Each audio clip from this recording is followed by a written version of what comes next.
d'autre est comme toi, ô Dieu. Tu nous as créés à ton image. Qui d'autre est comme toi, ô Dieu. C'est un honneur de nous lever pour t'adorer.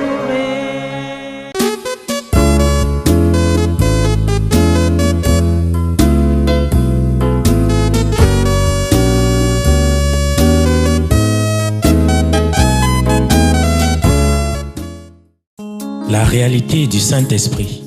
Le Saint-Esprit de Dieu est peu connu par les chrétiens parce que plusieurs ne l'ont pas encore revêtu et même pour ceux qui l'ont revêtu, il demeure un mystère. La lecture de ce livre vous permettra de le revêtir, de connaître son langage et de découvrir les mystères cachés de sa personne. Pour tout contact, appelez au plus 237 678 78 16 21 plus 237 242 0020 09 et il deviendra pour vous une réalité.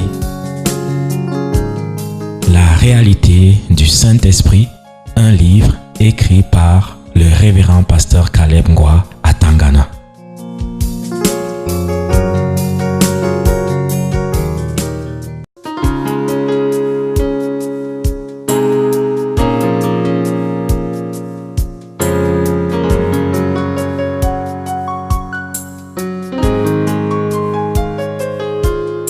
Avant de passer à notre intervention de ce jour, je voudrais un peu faire le rappel de ce qui a été dit jeudi passé. Comment est-ce que Abraham a fait pour aller délivrer son neveu, son frère? Il a armé ses propres serviteurs qui n'avaient jamais fait la guerre. C'était des bergers. Et nous sommes en train de comprendre que Dieu veut susciter une armée.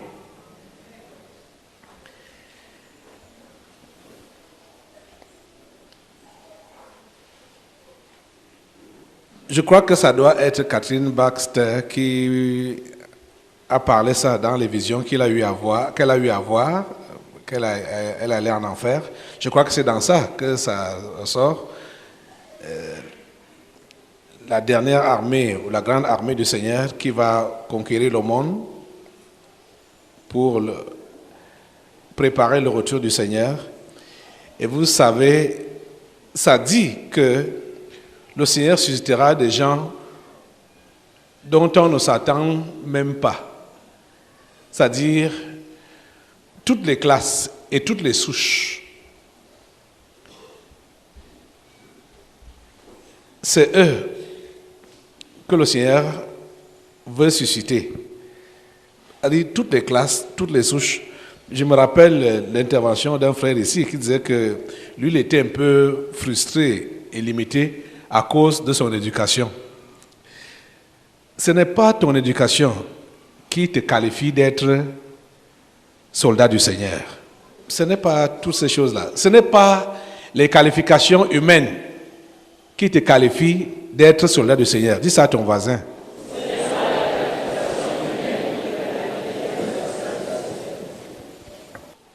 Et généralement, le Seigneur qualifie les inqualifiables. Hein?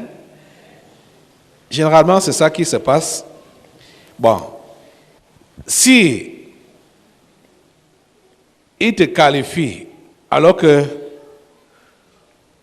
le monde t'a disqualifié ou toi-même tu t'es disqualifié, il faut seulement comprendre que c'est lui qui travaille au travers de toi. Tu n'as rien à y voir. Tu n'as rien à y voir. Ce n'est pas avec notre pouvoir, notre sagesse humaine, nos forces humaines qu'on peut utiliser pour servir Dieu. Et généralement, tous les gens qu'il a eu à appeler, quand vous lisez bien la Bible, vous allez voir que chacun d'entre eux avait un handicap quelque part. Et ils étaient souvent concentrés sur ces handicaps-là. Pour dire à Dieu que Dieu, je ne suis pas qualifié pour faire ce travail. Parce que tu peux même être socialement bien, mais tu as un handicap quelque part. On a vu ça avec le cas de notre père Abraham, si. Socialement, il était bien, non? Hein? Mais quel était son handicap? La stérilité de sa femme. Il n'avait pas d'enfant. Mais socialement, il avait tout. L'argent, l'or, les richesses, la gloire même. Il était respectueux. Tout le monde le respectait. Mais, cet homme n'avait pas d'enfant. Donc vous voyez qu'il y a toujours quelque chose qui nous manque. Et c'est ce qui nous manque là, qui permet donc à ce que nous puissions réellement nous appuyer sur Dieu. Vous comprenez, non? À partir de ce qui nous manque là. Parce que si Dieu nous donne tout, nous serons lui-même, non? Nous serons Dieu, non? Hein? Si nous avons tout, est-ce qu'on a encore besoin de prier? Hein? Dieu veut que nous puissions nous appuyer sur lui. C'est pour cela que chacun d'entre nous là, il peut te combler avec des dons, avec des talents, mais il y a quelque chose qui manque là. Et quand tu vas voir qu'il t'appelle pour son service, tu vas lui dire, mais Seigneur, il manque quelque chose ici. Il va dire, ok, tu as bien vu. C'est moi donc qui vais combler ça. C'est lui qui comble ce vide-là. Maintenant là, tu peux avancer. Ne comptant pas sur tes capacités naturelles, ne comptant pas sur ce que tu possédais déjà, mais comptant sur lui. Parce que c'est lui qui est ton appui. Vous avez été interpellé pour être dans l'armée du Seigneur. Repartons dans notre texte de ce jour-là. C'est-à-dire de jeudi, quoi. Jeudi passé. Avant de prendre le texte qu'on va étudier aujourd'hui, c'est toujours Genèse 14. Genèse 14. À partir du verset 14, on nous dit que dès qu'Abraham eut appris que son frère avait été fait prisonnier, il arma 318 de ses plus braves serviteurs. 318 de ses plus braves serviteurs, nés dans sa maison. Et il poursuivit les rois jusqu'à Dan. Il divisa sa troupe pour les attaquer de nuit, lui et ses serviteurs. Il les battit et les poursuivit jusqu'à Shoba, qui est à la gauche de Damas. Il ramena toutes les richesses. Il ramena aussi Lot, son frère, avec ses biens, ainsi que les femmes et le peuple. La Bible précise qu'il a armé 318 de ses plus braves serviteurs nés dans sa maison. Vous comprenez? Donc, c'est des gens qui ont vu le jour chez lui-même, c'est-à-dire chez Abraham. Parce que ce n'est pas très évident de fonctionner avec les bâtards, les gens du dehors. Vous comprenez ça? Ce n'est pas très évident. Quand vous allez voir des gens qui sont capables de ramasser les gens à gauche, à droite, devant, derrière, partout, et faire une assemblée, commencer maintenant à évoluer, machin, tout ça là, comprenez que ce n'est pas de Dieu. Parce que ce qui vient de Dieu là, il doit avoir un père qui les engendre. Vous comprenez ça? Paul le dit clairement, qu'il n'a pas bâti sur la fondation de quelqu'un d'autre. Vous comprenez ça? Quand il se réclame comme le père spirituel des Corinthiens, il leur dit, vous pouvez avoir 10 000 maîtres, mais vous avez un seul père. Parce que c'est moi qui vous ai engendré en Christ par l'évangile. L'armée d'une nuit d'Abraham, tous sont nés dans sa maison. Et il les connaissait. C'est pourquoi il a choisi les plus braves. Il savait ce qui était mou, il savait ce qui était nonchalant. Il les connaissait, il connaissait tout le monde. C'est pour cela qu'il a choisi les plus braves pour aller avec eux en guerre et délivrer son frère et le peuple. Et il a réussi. Je t'ai posé la question, tu veux faire partie de cette armée? Hein? Tu fais partie de cette armée? J'ai préféré poser la question d'abord que tu veux faire partie de cette armée, parce que ce matin j'ai observé quelque chose. Pendant que la prière se déroulait ici, dans la salle, j'ai vu les gens qui descendaient la colline comme si, comme s'ils étaient en balade. Il dit, hey, regarde les soldats là. C'est comme ça qu'ils marchent. Alors que la prière a commencé depuis 7 heures. Ils descendent là, tout, voilà. Soldats de Christ. J'ai dit, quand on dit que l'intercession commence à 7 heures du matin, vous attendez que qui vienne prier, si ce n'est pas toi. Et quand tu vois que tu es là, après 7 heures, tu ne te presses pas.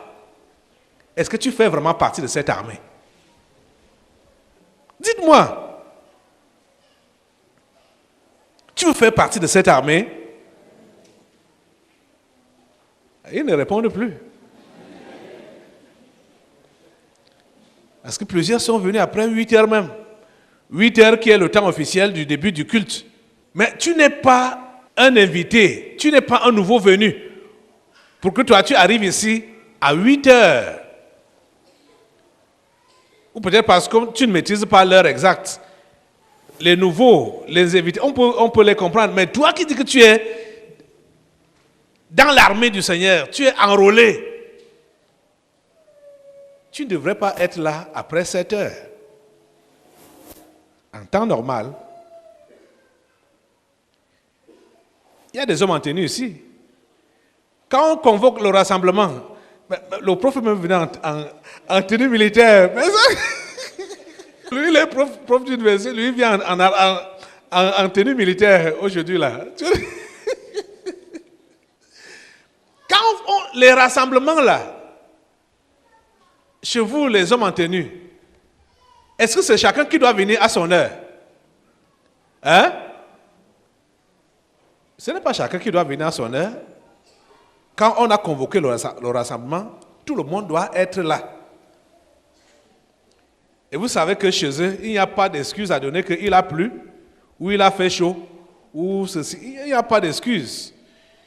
Puisque en faisant la formation, on les a entraînés dans tout ça. C'est-à-dire en simulant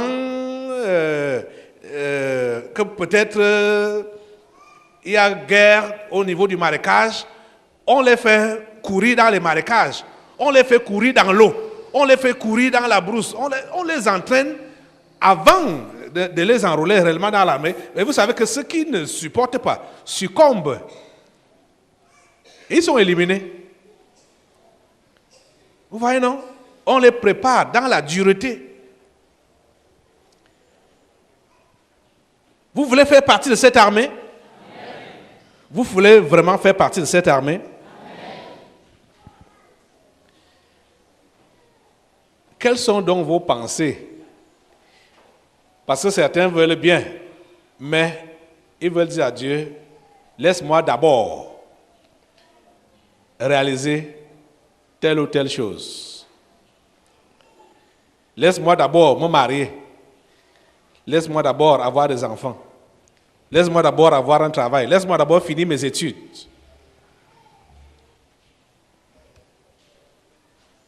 Laisse-moi d'abord réussir dans ma carrière. Qu'est-ce que tu dis à Dieu? Tu veux être enrôlé dans cette armée? Hein? Écoutez bien. Quand on te parle de l'armée du Seigneur, cela ne veut pas nécessairement dire que vous tous, vous allez tenir les micros le dimanche matin sur un pupitre, sur un hôtel comme ça là, pour prêcher. Chacun est en poste, en service, là où il se trouve. Au marché, tu es soldat du Seigneur. À l'école, tu es soldat du Seigneur. Au bureau, tu es soldat du Seigneur. Dans n'importe quel secteur, tu es soldat du Seigneur. J'ai lu le rapport des hommes où il parlait d'organiser une évangélisation, sortie d'évangélisation. D'autres disaient qu'ils ne savent pas évangéliser. Ça là, ça s'est passé avant que je ne développe le thème-ci sur les traces d'Abraham. J'espère que vous avez compris la leçon pendant que j'ai enseigné. Hein? Tu avais fait la remarque par rapport à ça. Tu as fait la remarque par rapport à ça. Tu as donc suivi l'enseignement. Abraham a organisé les séances d'évangélisation. Abraham évangélisait par sa vie. Abraham n'a pas organisé les séances d'évangélisation. Il n'a pas fait des écoles de formation pour dire... Vous savez, quand ça c'est des hommes qui ont mis ça en place comme ça. Hein? Jésus ne s'était même jamais assis avec ses disciples pour leur donner les tactiques d'évangélisation. Il n'a jamais fait ça. Lisez les évangiles. Jésus n'a jamais fait ça. Vous voyez même que pour qu'il leur enseigne à prier, ils ont demandé. Parce que quand Jésus priait, il se retirait. Jésus ne priait pas avec eux. Quand il priait, il se retirait pour prier. C'est un jour qu'ils sont venus pour dire à Jésus, Jésus, apprends-nous, enseigne-nous à prier, comme Jean l'a fait pour ses disciples. Vous voyez, non? Quand on va vous dire maintenant, là, formation pour l'évangélisation, machin, ça là, c'est l'homme qui parle. Et ça là, c'est pour bourrer vos têtes. On va faire le séminaire sur l'évangélisation, ça ne sert à rien. Ça ne vient pas du Saint-Esprit, je vous le dis. Vous comprenez, non? L'évangélisation, la vraie, ça commence par le témoignage personnel. Ta vie doit évangéliser. Ta vie doit parler différence par rapport à la vie des autres. Quand tu as réellement touché Jésus. Vous comprenez ça? Le message doit être prêché. À qui veut l'entendre? Donc, vous autres là, vous savez où les gens peuvent écouter le vrai message. Vous les invitez seulement. Vous vivez en chrétien. Vous les invitez. Mais si vous vivez en païen, vous les invitez. Ils vont dire que c'est la même chose partout. Hein? Et ils vont venir pour dire que voilà, mais le pasteur là prêche bien. Mais les chrétiens vivent autrement. Pourquoi? Parce que votre vie n'a pas évangélisé. Votre vie n'a pas été un témoignage. Vous êtes en train de comprendre ça? On n'a pas besoin de ces formations-là pour dire que évangéliser, formation pour intercéder, prier, machin, truc, tout ça là. Oh mon Dieu. Ça c'est la religion. Et vous voyez, la plupart des gens qui vont même maîtriser ces choses-là, peuvent expliquer talent, machin, tout ça là, beaucoup sont même compliqués. Et vous allez voir, depuis qu'ils font ça, dans ces religions-là, vous avez vu le monde changer. Hein? Donc les gens évangélisent donc efficacement pour que les gens se convertissent. Vous avez vu les changements? Mais on fait des séminaires, des programmes d'intercession, programmes de... Hein? Je vous assure, il n'y a même... Ça dit, quand on va même dire qu'on perd le temps pour enseigner comment prier, Ça là, c'est un perd-temps. Si tu veux apprendre comment prier, commence à prier. Tu comprends, non? Si tu veux apprendre comment prier, commence à prier. Commence à prier. C'est là-dedans que tu vas apprendre comment prier. Et vous voyez, quand Jésus ils ont demandé à Jésus, enseigne-nous à prier. Jésus a mis combien de temps pour... La prière l'a fait combien de temps? Hein? La prière l'a fait combien de temps? Supposons donc que ce n'est que ça. Que celui qui dit donc qu'il est croyant va se mettre à citer toute sa vie. Les quelques paroles là. Tu auras combien de temps de prière? Pourtant, Jésus passait des nuits entières à prier. Est-ce que vous êtes en train de comprendre? Vous voyez donc comment la religion a rendu tout ça, un genre où on va seulement se baser sur ces quelques paroles qui n'étaient que des indications. En fait, cette prière que Jésus a enseignée, c'est les grandes lignes du vaste domaine de la prière. Et dans la religion, on a dit que c'est dimanche qu'on doit faire ce genre de prière-là.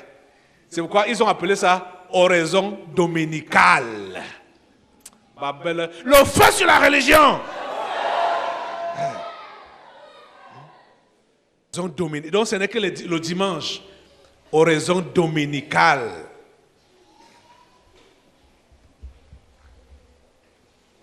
La religion a détruit les gens. Hein?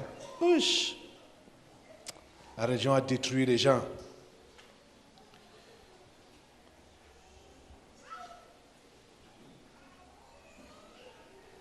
Donc, j'attire votre attention pour que vous ne soyez pas parmi les serviteurs mous, sommeilleux ou dormeurs même. Vous devez être des vaillants. Hein? Vous comprenez ça? Vous devez être des vaillants serviteurs. Dès qu'Abraham eut appris que son frère avait été fait prisonnier, il arma 318 de ses plus braves serviteurs. 318 de ses plus braves serviteurs. Je vous ai dit que ici, là, j'ai besoin de quelques personnes seulement. Quelques personnes seulement. Je ne parle pas de toute l'assistance. J'ai besoin de quelques personnes seulement qui peuvent répondre à ces critères. Et vous savez, quand on lit bien l'histoire qu'on a, les 16 versets qu'on a lus jeudi là, verset 13 nous dit d'abord que un fuyard vint l'annoncer à Abraham, l'Hébreu. Celui-ci habitait parmi les chiens de Mamré, l'Amorien, frère d'Escol et frère d'Aner, qui avait fait alliance avec Abraham. Remarquez une chose, Abraham n'a jamais cherché de relation. Abraham n'a jamais cherché de contact. On a déjà vu ça, qu'Abraham n'a jamais eu confiance dans la foi des autres. Il ne savait pas quel Dieu il servait et quelle était leur relation avec Dieu. Donc, lui, il savait comment il avait été appelé et il se bornait à ne suivre que son Dieu. Les autres, il ne sait pas comment. Hein, c'est à ce niveau-là qu'on a soulevé l'histoire de l'écuménisme. Où vous allez voir donc aujourd'hui, quand on parle de l'écuménisme ou l'interdénominationnel, interconfessionnel, le corps de Christ et tout ça là, ça c'est des organisations qui n'honorent pas Dieu. Parce que la Bible nous a dit clairement que nous ne devons pas faire foi à tout esprit. Et Abraham, qui est notre père à tous, si nous voulons être sur ses traces, nous devons le suivre dans ce modèle-là. Parce que dans Genèse 20, quand il est arrivé chez les Philistins, il dit bien, quand Abimelech veut lui reprocher que, mais pourquoi tu ne nous as pas dit que c'est ta femme? Il dit que je ne savais pas quel était votre état de cœur par rapport à Dieu. Je ne connaissais pas votre voix. Je ne pouvais pas entrer dans vos cœurs pour savoir si vous avez la crainte de Dieu ou pas. Et ce jour-là, j'étais en train de vous rappeler que ceux qui parlent, qui disent qu'ils sont donc pentecôtistes ou réveillés, tout ça là, évangéliques, et ils parlent du corps de Christ, et ils se réfèrent à Jean 17, où Jésus a dit qu'il soit un, que l'Église doit être une seule. Et ils ont même mal compris. Écoutez, avant d'arriver à ce niveau-là, je vais repartir dans le verset 13 ici, là, pour vous faire comprendre que ces gens, ces trois personnes, ont fait alliance avec Abraham. C'est eux qui sont venus vers Abraham, comme on a vu avec Abimelech. Abimelech lui-même aussi est venu faire alliance avec Abraham, reconnaissant que le Dieu d'Abraham était le vrai serviteur de Dieu. C'est eux qui viennent pour s'associer à lui, pour dire pardon, nous t'avons observé et nous constatons que Dieu est avec toi et nous voulons traiter alliance avec toi. Et vous avez vu avec le cas d'Abimelech, Abraham n'a pas dit ah voilà ce que j'attendais. Il a dit non, on met d'abord les points sur les i. Vous voyez non? On met les points sur les i. On n'entre pas dans l'alliance pour l'alliance. On entre dans l'alliance et je dois me rassurer que j'ai la domination, la priorité. Mes droits ne sont pas bafoués. Parce que vous allez voir les alliances dans lesquelles les pays africains sont entrés avec la communauté internationale. C'est des alliances qui lèsent l'Afrique. Ils ont trouvé, les pays africains ont trouvé que les Occidentaux avaient déjà tout fait. Ils ont tout fait à leur mesure. Et maintenant, on dit, ici, ils sont les têtes penseuses. Ils ont déjà pensé là-bas, là. Et maintenant, on dit seulement, vous signez les accords. Vous entrez dans l'alliance. Vous entrez dans la charte. Vous entrez... Et nos dirigeants aussi, comme des aveugles, signent seulement là. Vous voyez? Notre père Abraham nous montre quoi? Tu fonctionnes avec Dieu. Tu ne suis que ce qu'il te dit de faire. C'est ceux qui sont à côté qui vont s'approcher de toi pour dire nous voulons faire alliance avec toi. Et quand ils entrent dans l'alliance avec toi, c'est toi qui as la position de force.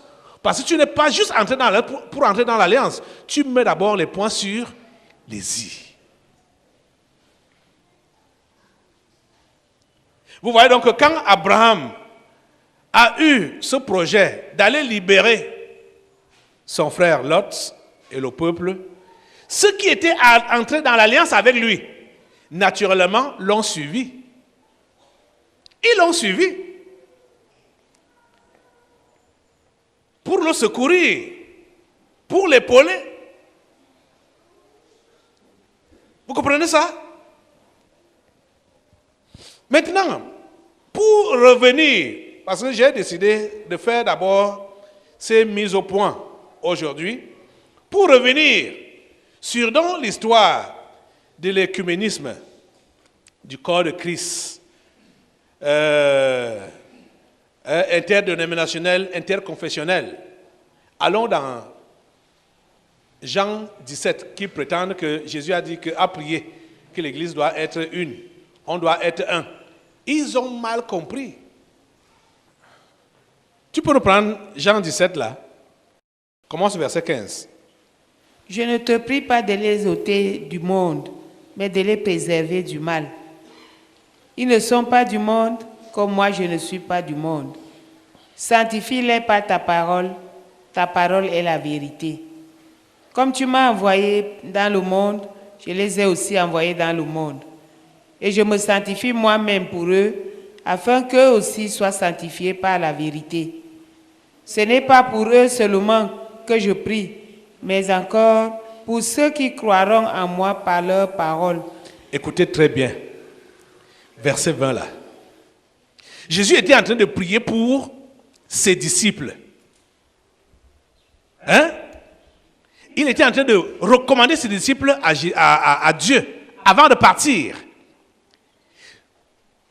Il recommandait ceux qui étaient physiquement avec lui là. Vous comprenez ça? Ceux qui étaient là physiquement. Et c'est pourquoi il précise ici que ce n'est pas pour eux seulement que je prie, mais encore pour ceux qui croiront en moi par leur parole. Il priait pour qui donc maintenant? Pour les deux. Ceux qui étaient là physiquement avec lui et ceux qui croiront ou qui croiraient après par leur parole. Et quelle est donc la transition maintenant là? Verset 21. Afin que tous soient un, comme toi, Père, tu es en moi et comme je suis en toi, afin qu'eux aussi soient un. Que qui soit un. Que qui soit un. Ceux qui étaient avec lui et qu'il était en train de recommander là, il y a beaucoup de recommandations dans les chapitres précédents.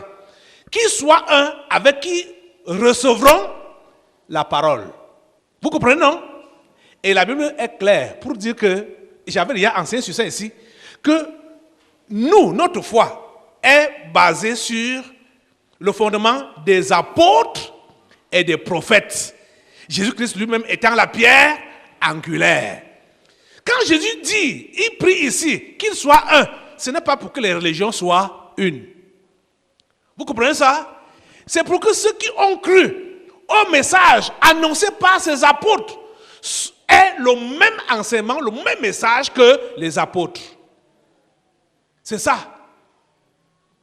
Ce n'est pas l'unité des dénominations, l'unité des congrégations, l'unité des croyances. Ce n'est pas ça. C'est pour que ceux qui vont croire au message apostolique restent et demeurent fixés réellement sur l'enseignement apostolique. C'est ça qui est dit là. Ce n'est pas pour eux seulement que je prie, mais encore pour ceux qui croiront en moi par leur parole, afin que tous soient un. Comme toi, Père, tu es en moi et comme je suis en toi, afin qu'eux aussi soient un en nous, pour que le monde croie que tu m'as envoyé. La plupart des prédicateurs que vous entendez aujourd'hui, est-ce qu'ils ont le même message que les apôtres de la Bible? Est-ce qu'ils ont le même message que les apôtres?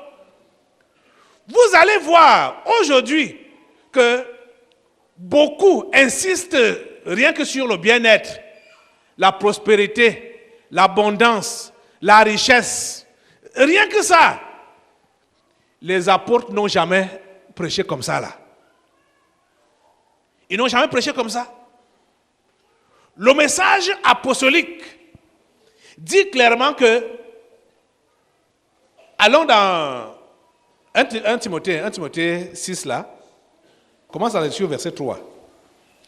Si quelqu'un enseigne de fausses doctrines et ne s'attache pas aux saintes paroles de notre Seigneur Jésus-Christ et à la doctrine qui est selon la piété, il est enflé d'orgueil, il ne sait rien et il a la maladie des questions oiseuses et des disputes de mots, d'où naissent l'envie, les querelles, les calomnies, les mauvais soupçons, les vaines discussions d'hommes corrompus d'entendement, privés de la vérité et croyant que la piété est une source de gain. Vous comprenez?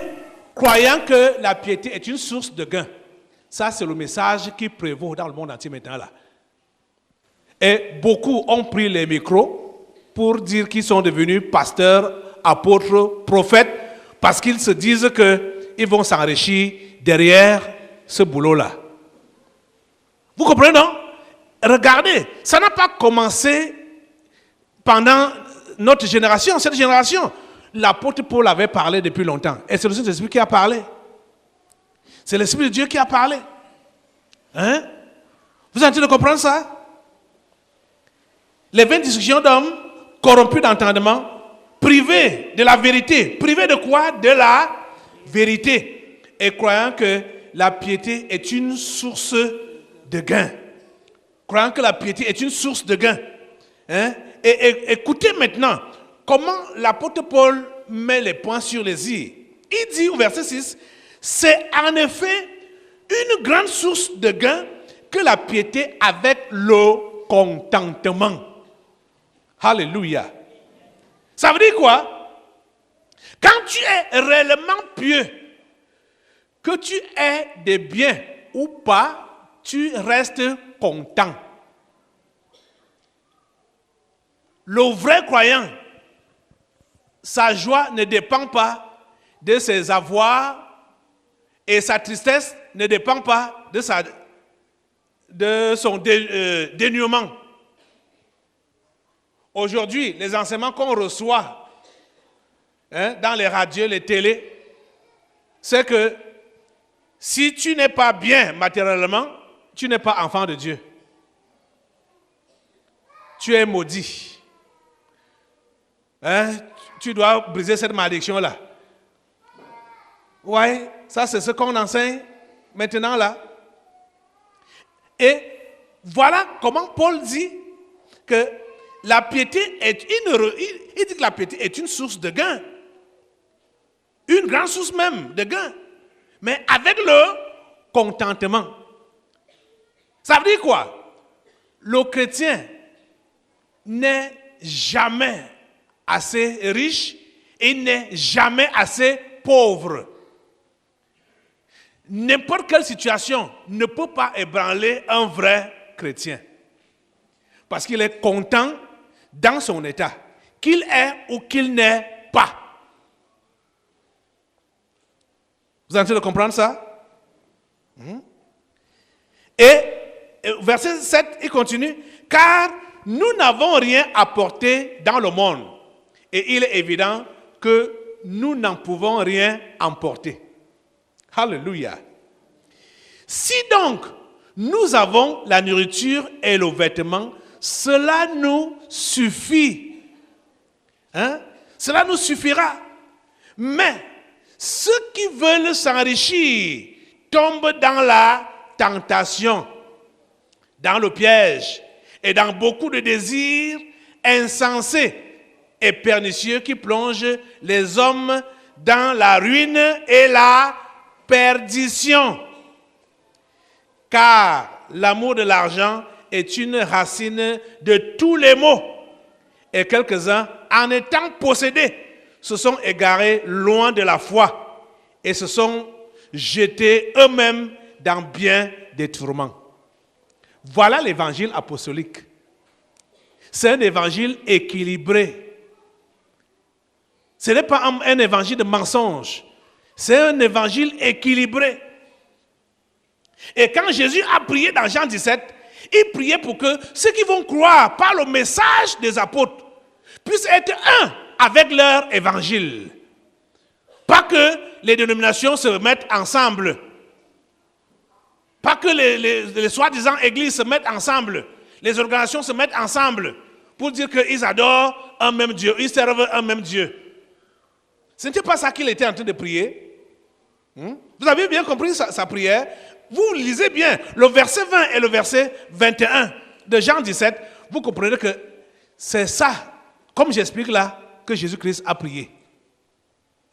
On a l'unité du corps de Christ, l'unité du corps de Christ. Et ceux qui sont devant, ce sont des corrompus, des sorciers. Des gens avec une moralité douteuse. C'est eux qui vous rassemblent, qui disent que nous devons travailler pour la même cause. Ça ne se passe pas comme ça. Si nous sommes sur les traces d'Abraham, et les gens ont remarqué que Dieu est avec nous, c'est eux qui doivent venir vers nous. Et on traite alliance avec eux en mettant les points sur les i. Vous voyez, si aujourd'hui la chrétienté est boiteuse, c'est parce que beaucoup ne sont plus sur le fondement des apôtres. La foi, comme l'évangile qu'on prêche aujourd'hui, c'est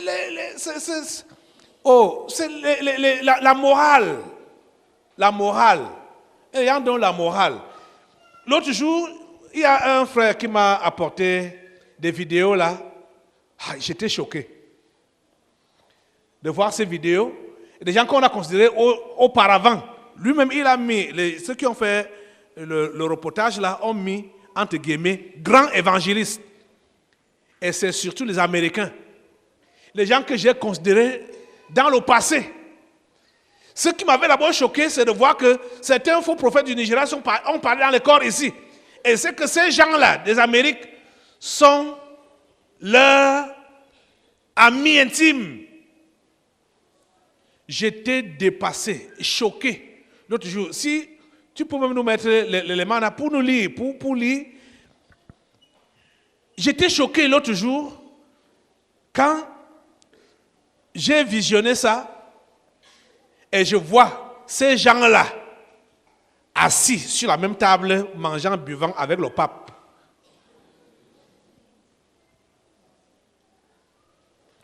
J'étais dépassé.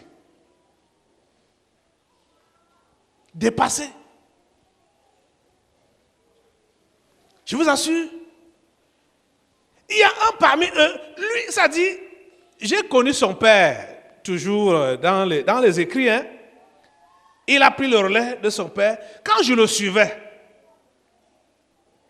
ce n'est que la morale qu'il enseigne.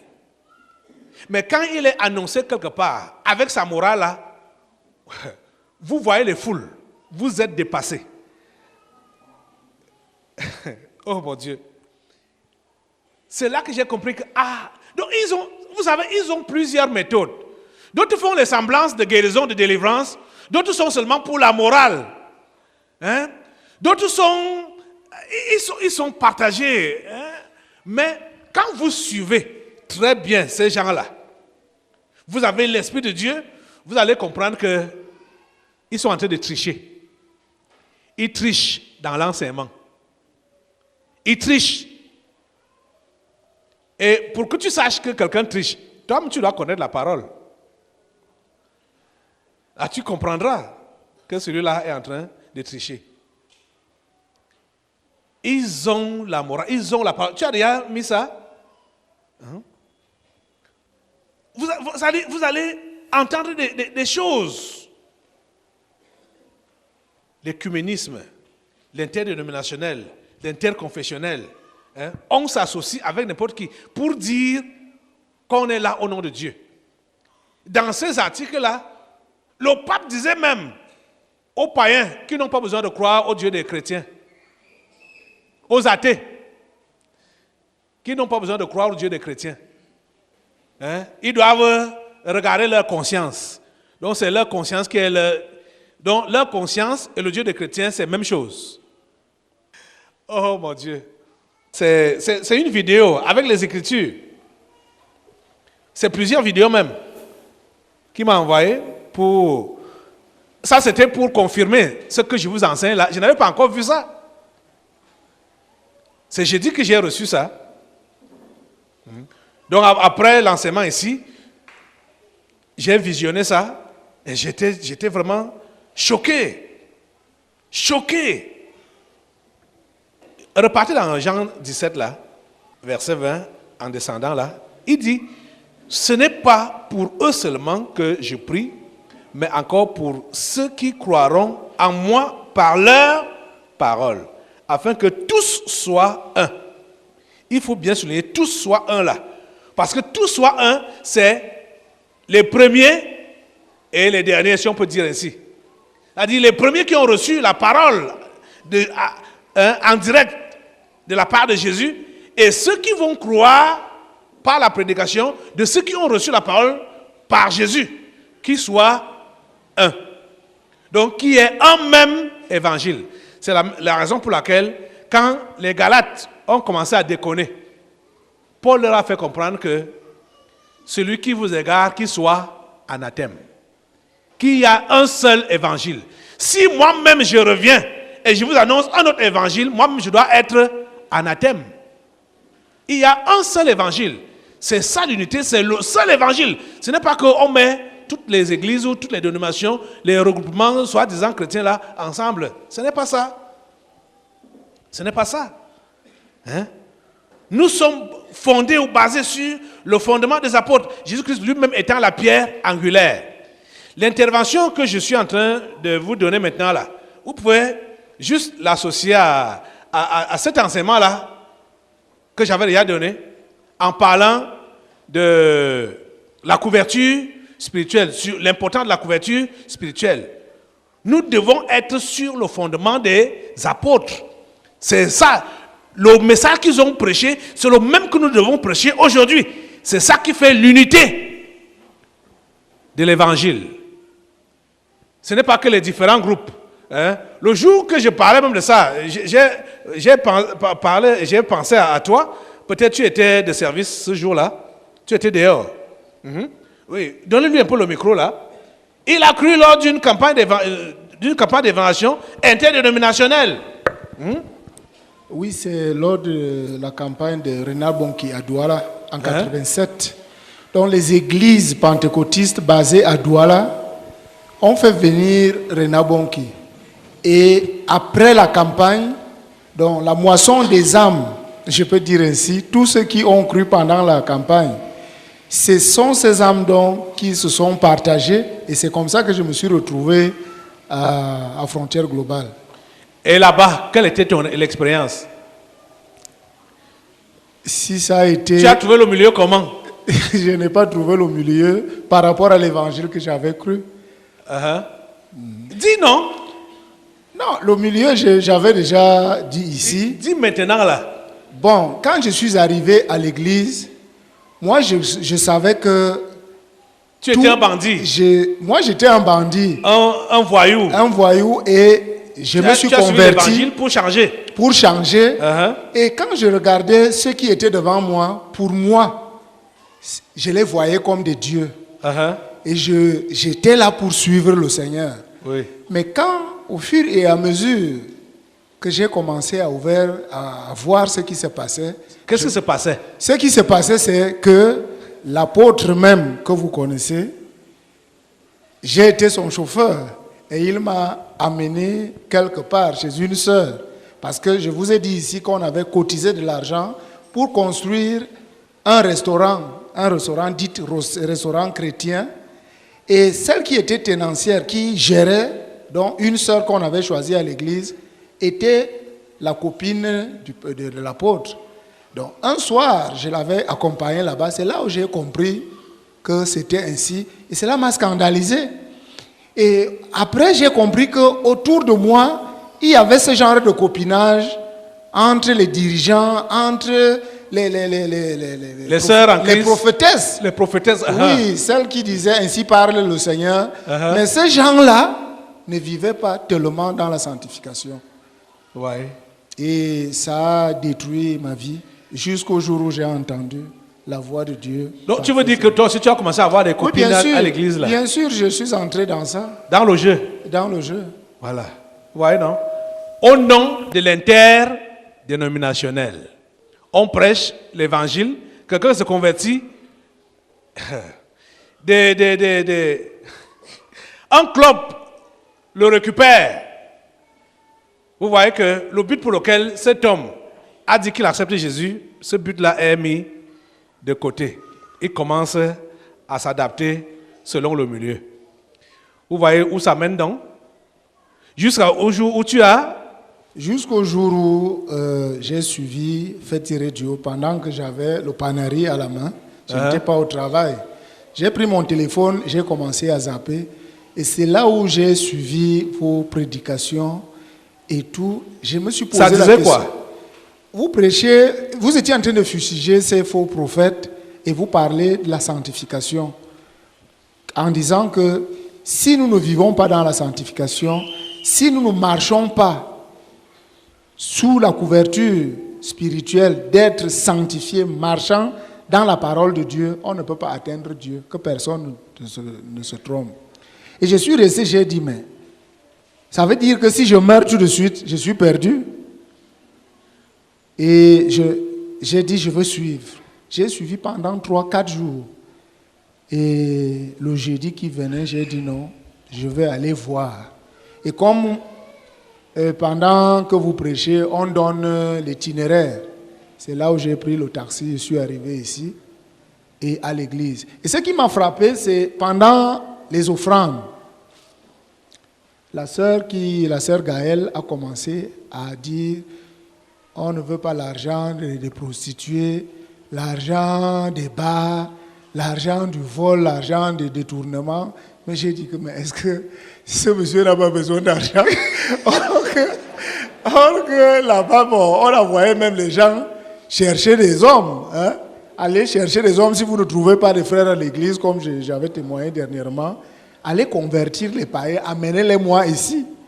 Et je vous donne le mariage. Donc ça veut dire quoi? C'est inciter des gens à aller au péché, à aller se prostituer.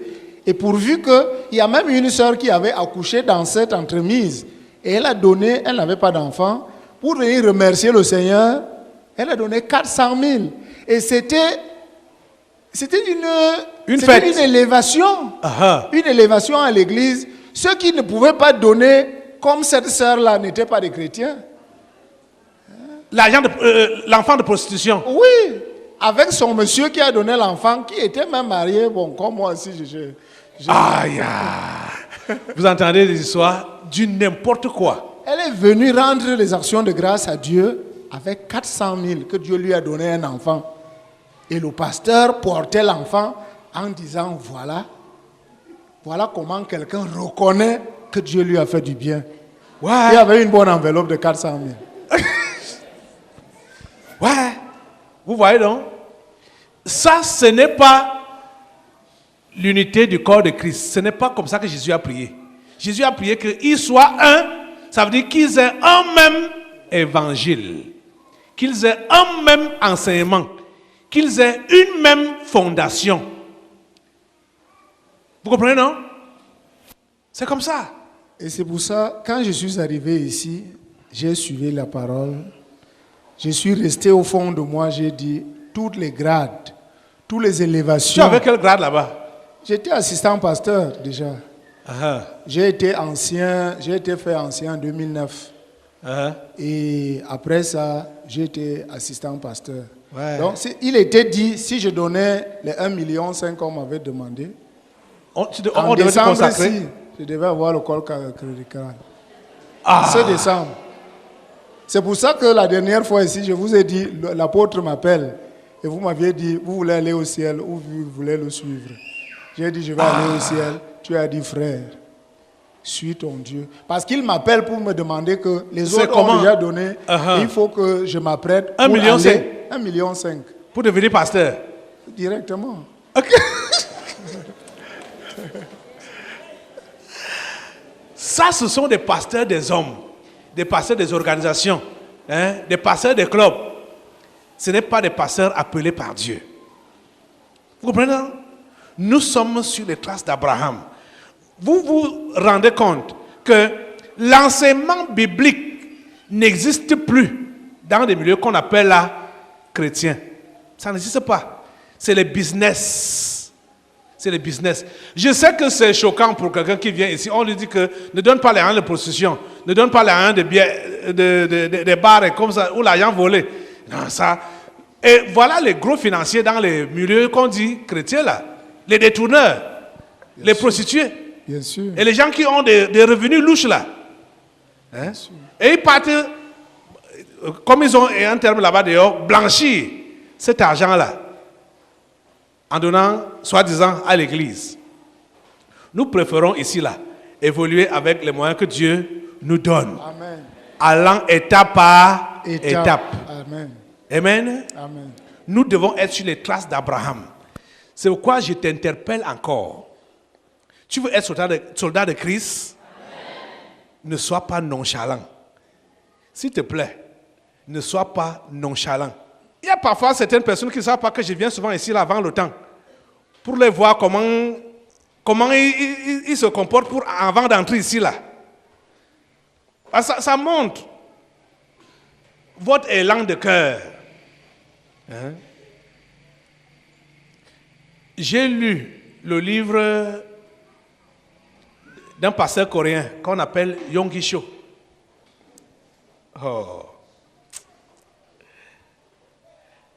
Il témoignait que quand les gens vont à l'église,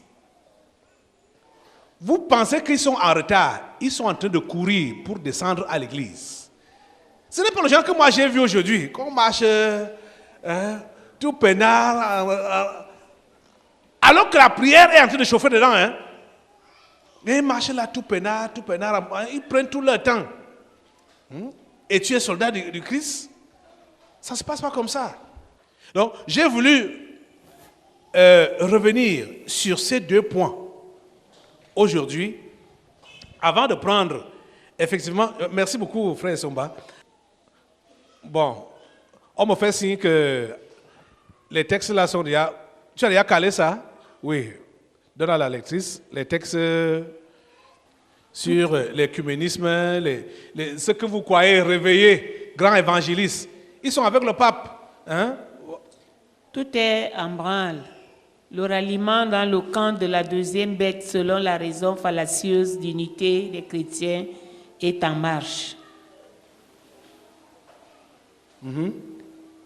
Continue. Avance.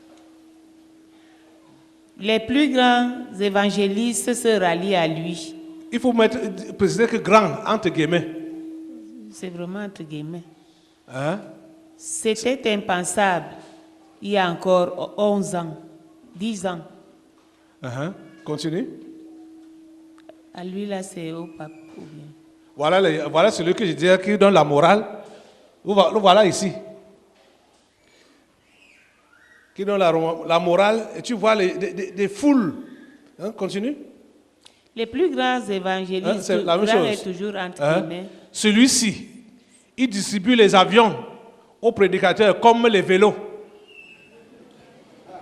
Celui-ci, qui est, vous voyez, il est assis où là? À la droite du pape.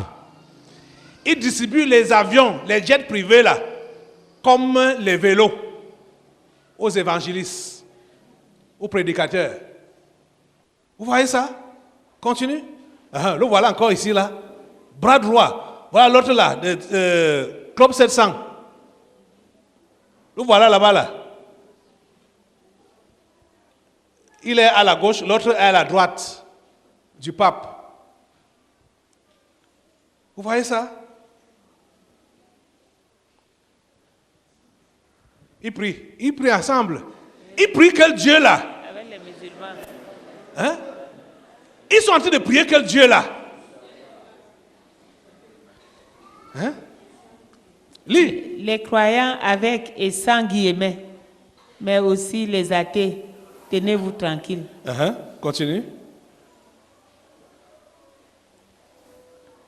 Le pape François rassure les athées. En disant quoi? Vous n'avez pas à croire en Dieu pour aller au ciel.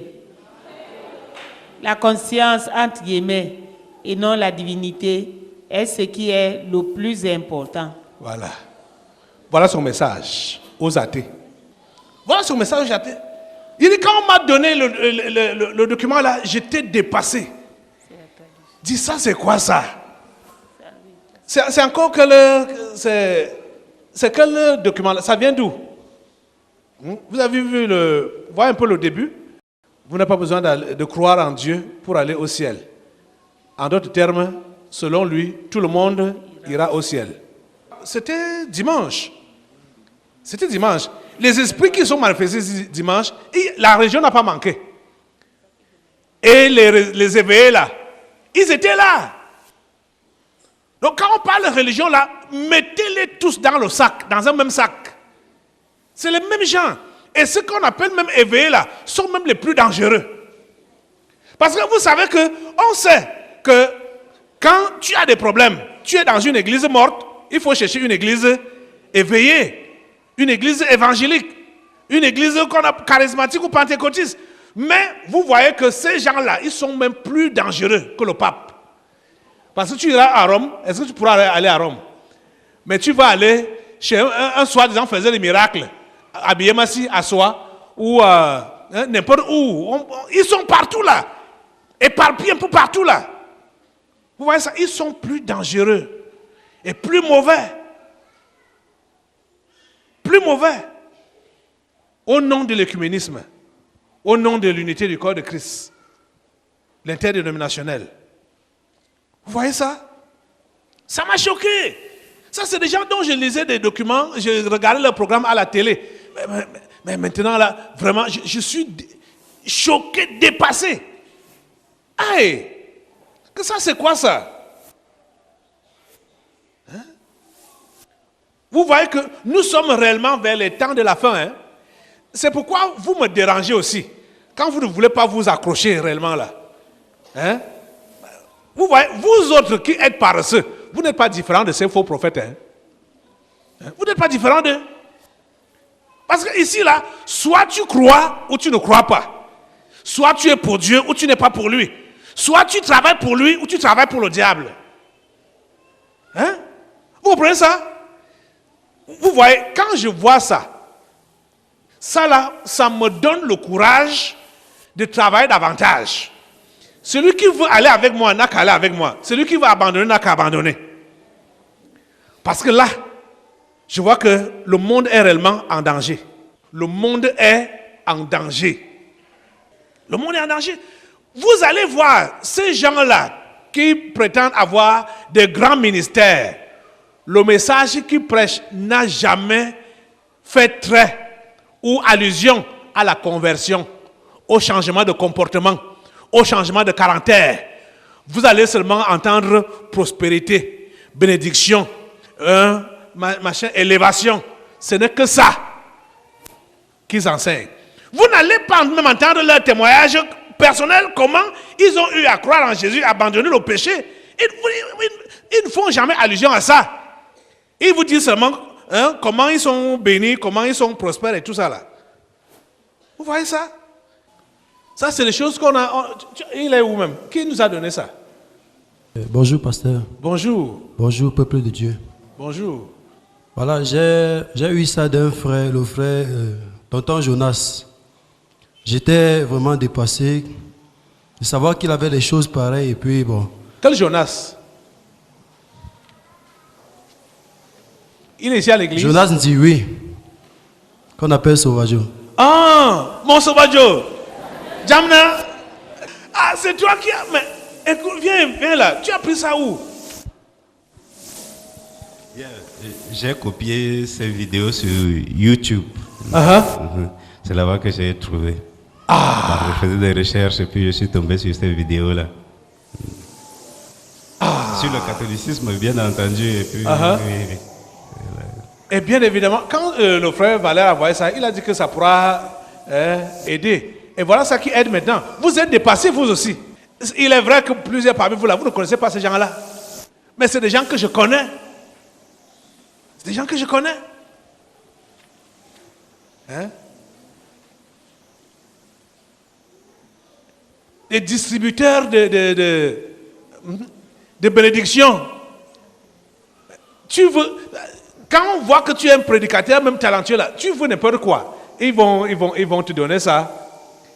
Mais ils t'ont acheté. Ils t'ont acheté. Ils n'ont pas besoin d'avoir des chaînes de télé par eux-mêmes parce qu'ils sont présents dans toutes les chaînes. Dans toutes les chaînes. Vous voyez l'histoire de... J'étais dépassé de voir que machin, si c'est 700, Club 700 là, ça passe dans toutes les télévisions nationales en Afrique ici là. Je me demandais mais ils ont quel genre d'argent pour payer tous ces programmes partout comme ça là. Et n'en parlons pas des télés privées, de ceux-là qu'ils ont achetés. Ils passent partout là. Vous voyez ça? C'est la raison pour laquelle, si tu penses donc, comme Paul disait, que la piété est une source de gain, tu vas être acheté par défaut. Et tu vas être acheté par eux. Ils vont te monnayer et fermer ta bouche. Vous voyez ça? Vous pensez que Jésus avait besoin d'être entouré de caméras, des micros, machin, pour que son évangile soit prêché? Hein? Ou que son évangile atteigne les gens que c'était prévu qu'il devait atteindre? Il n'a pas utilisé ça. Même Paul n'a pas utilisé les médias. Mais ce que Dieu avait prévu que Paul allait faire, il l'a fait. Aujourd'hui, je vous l'ai dit, que pour nous, pour moi en tout cas, avec ou sans médias, je vais faire le travail de Dieu. Et je vais arriver à faire ce qu'il a prévu que je dois faire sur cette terre.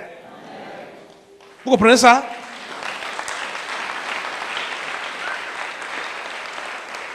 Mais la seule chose, comme vous acclamez là, quand je dis qu'avec ou sans médias, ça veut dire que c'est vous qui devez être les médias. C'est vous qui devez être les radios et les télés. Hein? Pour raconter aux autres ce que Dieu est en train de faire ici. Ça a été le cas avec Paul. Paul a évangélisé tout un continent en 2 ans seulement. Pourtant, il n'y avait pas d'internet, il n'y avait pas de radio, pas de télé, il n'y avait rien, pas de presse. Mais les gens qui s'asseyaient pour écouter Paul servaient de relais. Depuis un certain temps, on a remarqué que c'est le relais maléfique qui fonctionne ici. Au lieu que vous deveniez des relais par rapport à ce qui se passe ici pour le dehors. Voilà. Il a également fait un commentaire par rapport à la puce que Obama s'est vertué à vulgariser. Le commentaire du pape. François Ier a rassuré, entre guillemets, ses fidèles catholiques que la puce RFID est plutôt une bénédiction de Dieu. Il faut s'y soumettre sans sourciller. Vous entendez? Oh, c'est l'accomplissement, le début de l'accomplissement des paroles d'Apocalypse. Lis ça, ça vient en bas là. Il est bien précisé dans la Bible qu'il faudra avoir une marque sur la main droite ou sur le front. Apocalypse 13, 16 à 17. Voilà. Apocalypse 14, 9. Verset 9. Il ne se cache plus, hein. C'est-à-dire celui-ci, l'autre-ci, le pape François, si c'est François combien là? Hein? Lui ne se cache même pas. Il est venu pour officialiser leurs œuvres diaboliques dans le catholicisme. C'est lui qu'ils ont choisi. Hein? L'autre a fait semblant de démissionner. Or, c'était... Et celui-ci, lui, il vient tout officialiser. Il ne se cache même pas. Il ne se cache même pas. Vous voyez? Tout ça là, au nom de l'écuménisme interdénominationnel, interconfessionnel, le corps de Christ et tout ça là, que tu t'associes avec qui? Vous voyez donc? Regardez, notre père Abraham, il n'avait pas d'église, de congrégation, de communauté, il n'avait pas de chapelle, ni de cathédrale. Mais sa vie seule était une évangélisation. Et il savait qu'il faut entretenir sa relation avec Dieu, sans se mêler aux autres croyances. Et celui qui remarque que hey, Dieu est avec cet homme, c'est la personne même qui vient pour dire que oui, j'ai remarqué que Dieu est avec toi. Je m'associe à toi. Je traite alliance avec toi. C'est comme ça que les gens vont venir s'associer à nous. Ceux qui sont de Dieu, ils vont remarquer que Dieu est avec nous. Et c'est eux-mêmes qui vont venir. Vous comprenez, non? C'est ça qui s'est passé avec Abraham. Et c'est ça qui se passe avec le vrai croyant. Le vrai chrétien. Amen. Soyez connectés au concret du surnaturel avec le révérend Caleb Ngouatangana.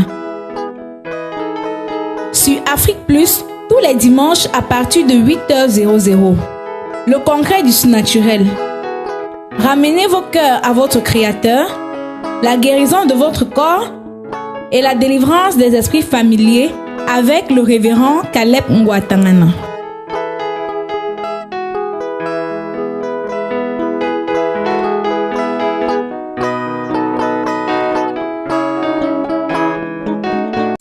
La réalité du Saint-Esprit.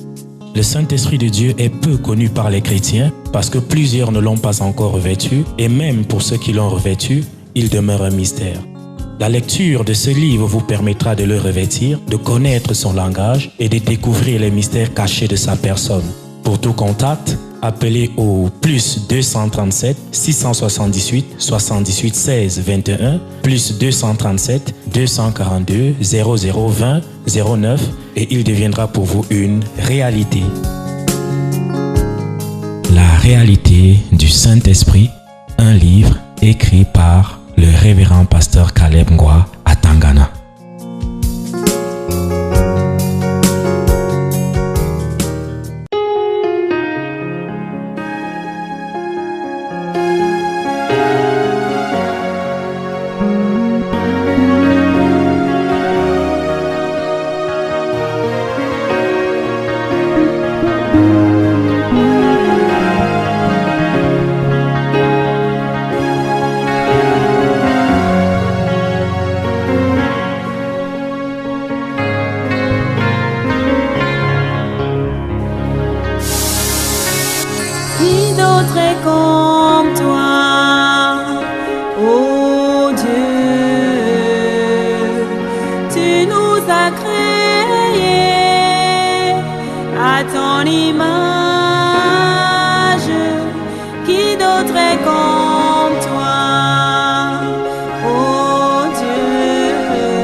C'est un honneur